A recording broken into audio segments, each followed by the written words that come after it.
I think kind of takes us to the next question. What types of businesses need high ticket CSMs? Influencers, YouTubers, so Yeah. social media guys. I mean, not all the time, but it's definitely the most common because they have an audience and therefore they need something to monetize the audience with, right? And obviously, the easiest way to do that is by creating a digital product, a service that they can provide to those people. Now, that being said, obviously there are still loads of other companies out there that they don't necessarily have a big brand or social media presence online, but I'd say linking back before, the easiest ones to find are those that have a really high social media presence. Other businesses, so you've got things like marketing agencies is a big one. Okay, you've got coaching, consulting, and again, you've got people who are selling some form of digital products on there as well. And for a number of reasons, obviously we've spoken about number one, they sell high ticket stuff.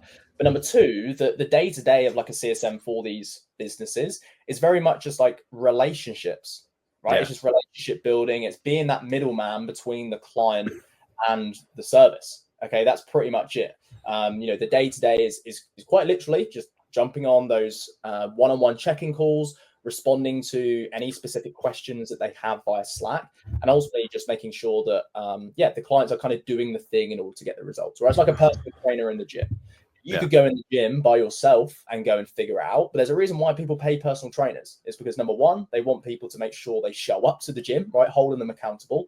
Number two, they want to make sure that somebody's there to give them motivation to do the things. And number three, it's also just so you have an expert there that you can go to and ask questions. And that's literally, in a nutshell, what a CSM is doing for all of these different service-based companies. I mean, I think if there's like three categories, it's like coaching businesses. Like, let's say you would hire a real estate coach to help you learn more about real estate to start buying properties. There's service businesses, which would be like, I have a funding company.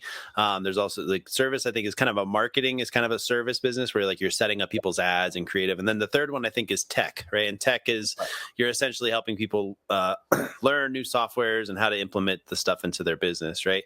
So I think those are the big three categories that hire CSMs. Again, the coaching one and the service base are probably the biggest, but tech is just like a monster. And when you're looking for a CSM role as a tech, you really don't want to end up as like a customer support person who's like just typing on the thing. You want to be like in with like a startup, or you want to be in with like a Salesforce, something that's tangible. But those are like the three main buckets, I would say, businesses that are hiring high ticket CSMs.